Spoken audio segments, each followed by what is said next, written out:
beberapa orang pria sedang memacu kudanya dengan buru-buru. Dia adalah Raja Kuang He yang beberapa hari ini melarikan diri dari kejaran pasukan kerajaan yang memberontak. Sementara menunggu bala bantuan, mereka bersembunyi di sebuah rumah kosong. Tapi tiba-tiba, ribuan anak panah ditembakkan ke tempat persembunyiannya dan menewaskan beberapa pengawal yang setia. Taiyul yang selamat dari hujan panah, kemudian dengan gagah berani menghadapi para pemberontak sendirian. Guna menghindari korban yang tidak perlu, komandan pemberontak yang bernama Min Sung Ho kemudian menantang Taiyul untuk baiwan dengannya. Diketahui Taiyul dan Sung Ho dulunya merupakan pengawal pribadi dari Raja Kuang He. Akan tetapi karena bujuk rayu para pejabat, akhirnya Sung Ho meninggalkan Raja Kuang He dan menjadi musuhan dengan Taiyul. Sialnya dalam pertarungan ini mata Taiyul kelilipan, sehingga memberikan Sung Ho kesempatan untuk menyerangnya. Ketika Sung Ho akan menebas Taiyul, dia dihentikan oleh Raja Kuang He yang memilih untuk menyerah. 18 tahun kemudian Taiyul hidup tenang, jauh dari pemukiman bersama anak gadisnya yang bernama Taeok. Suatu hari ketika sedang berburu, penyakit Taiyul kambuh dan hampir membuatnya pingsan. Karena kondisi matanya sudah sangat parah, mereka disarankan untuk pergi ke Hua Sintang guna mencari obat. Si tabib yakin bahwa mereka akan mendapat obat jika menyebut namanya. Taeok berusaha membujuk ayahnya agar mau pergi ke Hua Sintang. Namun entah mengapa ayahnya menolak pergi ke sana, yang membuat Taeok menjadi bingung. Setelah mengancam akan pergi sendiri, Taiyul akhirnya mengalah dan setuju untuk pergi bersama Taeok. Keesokan harinya mereka pun turun gunung dan pergi menuju Hua Sintang. Saat melewati pasar, Taeok melihat ada keributan dan karena penasaran, dia pun berjalan mendatanginya. Ternyata keributan itu disebabkan oleh para pedagang budak yang sedang menjual istri dari salah seorang warga setempat. Semenjak pergantian kekuasaan, negara Joseon menjadi semakin lemah yang membuatnya tidak bisa bersaing dengan negara tetangga seperti Qing dan Ming. Para pedagang budak ini berasal dari negeri Qing dan dibekingi salah seorang kerabat kerajaan, sehingga para petugas keamanan tidak bisa berbuat apa-apa. Di tempat lain, seorang pejabat Joseon bernama Lee Man-hyuk sedang menjamu utusan dari negeri Qing. Kemudian salah seorang kerabat kerajaan dari negeri Qing datang dan bergabung. Dia adalah Guru Tai, salah seorang pendekar pedang terbaik dari negeri Qing, dan juga ketua kelompok Huang yang adalah para pedagang budak. Di tengah diskusi mereka, suasana menjadi panas. Guru Tai dengan sengaja menghina kerajaan Joseon yang membuat Min Sung Ho menjadi geram. Untuk meredakan suasana, dia kemudian menantang Sung Ho melawan salah seorang anak buahnya.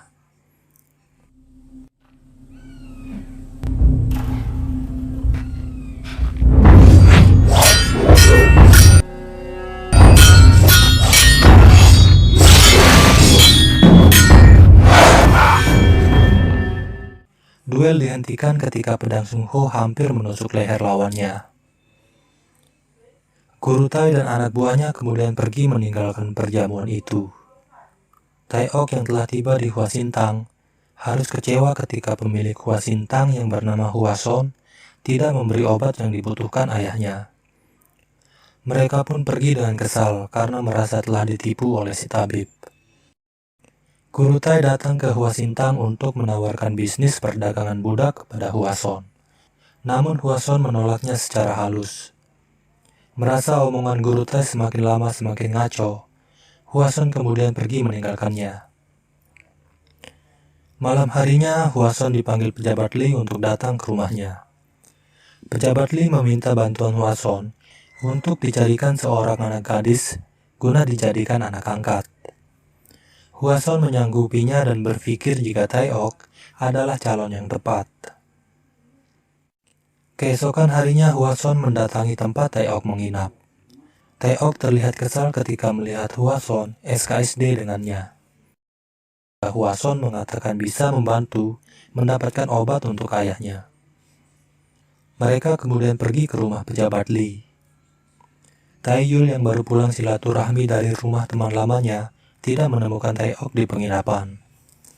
Setelah mengetahui bahwa Taeok pergi bersama Hwason, dia pun segera menyusulnya. Pejabat Lee menyampaikan maksudnya untuk mengadopsi Taeok. Dengan iming-iming akan diberi obat yang dibutuhkan ayahnya, Taeok dengan senang hati menerima tawaran pejabat Lee. Hwason dan Taeok kemudian pamit untuk pulang ke Hwasintang.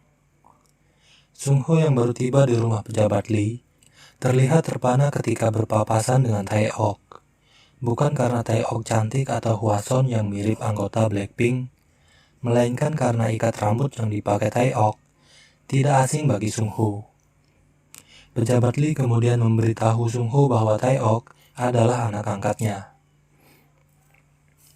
Saat tiba di Hwasintang, terjadi keributan yang disebabkan oleh anak buah guru Tai. Om-om ini menelanjangi pelayan wanita di sana dan memaksa melayani mereka. Hwason yang tidak bisa menahan amarahnya langsung menyerang bersama pengawalnya. Tapi melawan satu orang saja sudah membuat mereka tak berdaya. Taeok datang dan melempar si brewok dengan batu yang membuat pipinya terluka. Si brewok yang murka langsung menyerang Taeok, tapi tiba-tiba Taeyul muncul dan mengatakan, namanya juga anak kecil. Dia kemudian meminta maaf kepada brewok atas perbuatan anaknya. Si brewok akan memaafkan Taeok jika Taeyul minta maaf sambil berlutut.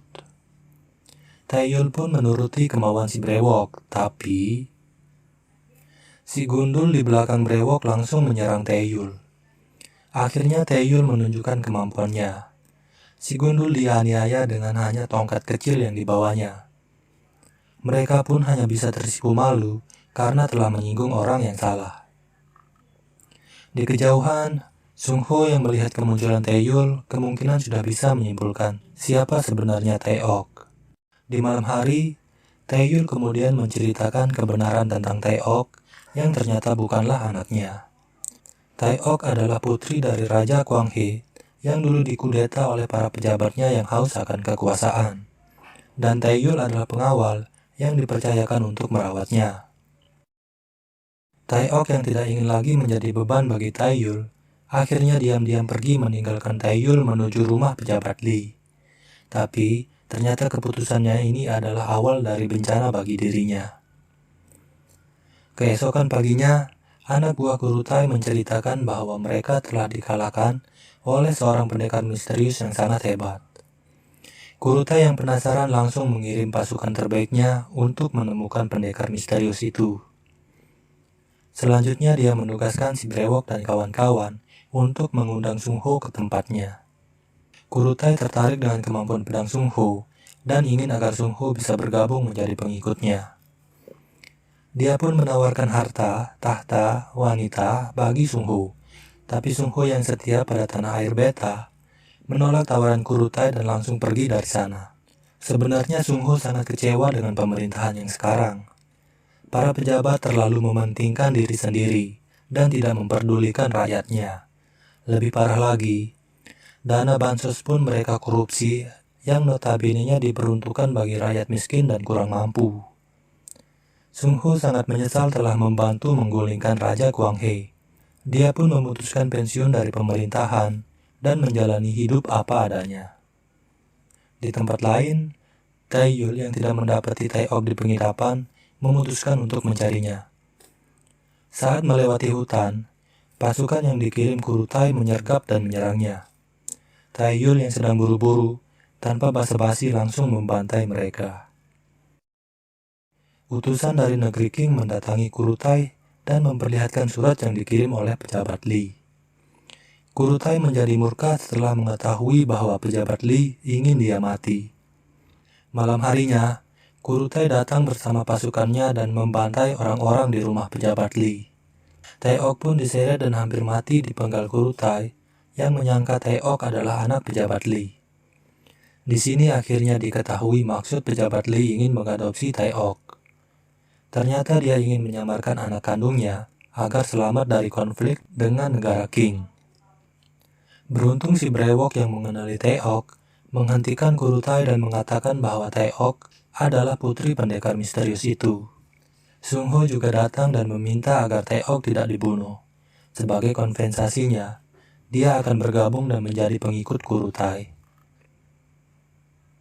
Di Hwasintang, si Gundul mengamuk dan menyiksa Hwason. Dia ingin menemukan dan membalas Taeyul yang telah mempermalukannya. Tidak lama kemudian Taeyul muncul dan langsung menghabisi si Gundul tanpa perlawanan. Taeyul datang untuk mencari Taeok yang kemudian langsung diajak Hwason pergi ke rumah pejabat Lee. Sampai di sana, mereka hanya menemukan barisan mayat yang berjejer rapi seperti ikan teri. Tapi Taeok tidak ada di sana yang bisa disimpulkan bahwa saat ini Taeok masih hidup. Taeyul kemudian menanyakan tempat berkumpulnya para pendekar pedang yang dijawab oleh Hwason, kedai arak. Taeyul pun pergi ke sana dan mengobrak-abrik tempat itu. Di sana dia mendapat informasi bahwa Taeok telah dibawa oleh para pedagang budak. Taeyul kemudian melanjutkan pencariannya ke markas para pedagang budak. Tapi, setelah melakukan pembantaian dan melepaskan para budak yang ditahan, dia tetap tidak menemukan Taeok. Beruntung ada salah seorang pedagang budak yang selamat dikarenakan ketika teman-temannya dibantai, dia sedang menunaikan hajatnya di semak-semak.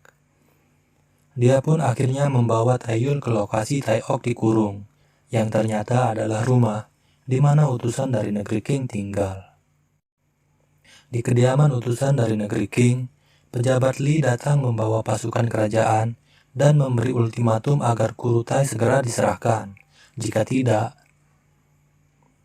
pasukan pejabat Lee malah dibantai dalam sekejap. Si brewok yang melihat Taeyul tiba-tiba muncul, langsung melemparkan senjatanya. Si brewok dan rekannya masih tidak bisa mengalahkan Taeyul. Pasukan bersenjata tiba dan membantu si brewok. Lagi-lagi kembali Taeyul harus melakukan pembantaian. Para penembak tidak bisa melumpuhkan Taeyul yang pergerakannya gesit dan irit. Taeyul membunuh pasukan itu satu persatu tanpa kesulitan. Tapi, pasukan pembunuh Kurutai yang terlatih membuat Taeyul bertarung habis-habisan. Beberapa kali dia harus rela terkena sabetan dan tusukan yang tidak bisa dihindarinya. Pada akhirnya Taeyul menghabisi semua orang di sana. Tapi sangat disayangkan, si brewok berhasil melarikan diri. Taeyul yang sudah sangat kelelahan, ditambah dengan penyakit di matanya yang kambuh, akhirnya terjatuh dan pingsan. Si brewok yang selamat melapor kepada Kurutai bahwa semua pasukannya telah dibabat habis oleh Taeyul. Kurutai yang direndam amarah langsung menghabisi si brewok yang tidak becus. Taeyul terbangun di Hwasintang dan mendapati luka-lukanya telah diobati oleh Hwason. Matanya juga kembali normal dan kini bisa melihat dengan baik.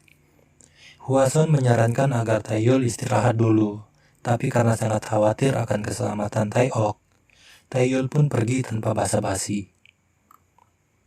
Taeyul lalu pergi mengunjungi teman lamanya yang adalah seorang pandai besi. Di sana dia diberitahu jika kelompok Kurutai ada di dermaga. Dia juga diberikan pedang baru yang mirip dengan pedang lamanya. Tak ingin menghabiskan waktu, Taeyul pun memacu kudanya menuju dermaga. Sampai di dermaga, dia dihadang oleh Sung Ho yang memintanya untuk menyerah, tapi Taeyul pun bertarung kembali melawan Sung Ho setelah sekian tahun lamanya. Namun Taeyul yang dulu bukanlah yang sekarang. Taeyul mengalahkan Sung Ho tanpa membuatnya terluka, tapi Kurutai muncul dan membunuh Sung Ho yang dianggap tidak berguna. Kurutai kemudian menantang Taeyul untuk baiwan dengannya. Jika Taeyul menang, maka Taeok akan dibebaskan tanpa syarat. Taeyul pun mengikuti Kurutai ke arena di mana telah hadir utusan dari negeri King, Sung Ho dan pengawalnya, dan Taeok yang dijaga ketat oleh harem Kurutai. Melihat Taeok yang diperlakukan layaknya hewan peliharaan, membuat Taeyul tidak fokus melawan Kurutai. Beberapa kali dia terkena sabetan pedangnya, tapi dengan semangat baja dan tekad besinya, Taeyul berhasil menipu pergerakan Kurutai untuk mendekati Taeok dan menebas leher harem Kurutai. Kurutai yang kalap melihat haremnya terkapar, menyerang dengan membabi buta tanpa memperhatikan kode etik perpedangan yang membuat lehernya tersayat dan dadanya tertusuk pedang Taeyul yang mengakhiri hidupnya. Selesai sudah perjalanan Taeyul menyelamatkan anak gadisnya dari perbudakan. Akhirnya mereka kembali lagi ke gunung, di mana mereka menjalani kehidupan dengan damai. Dan film pun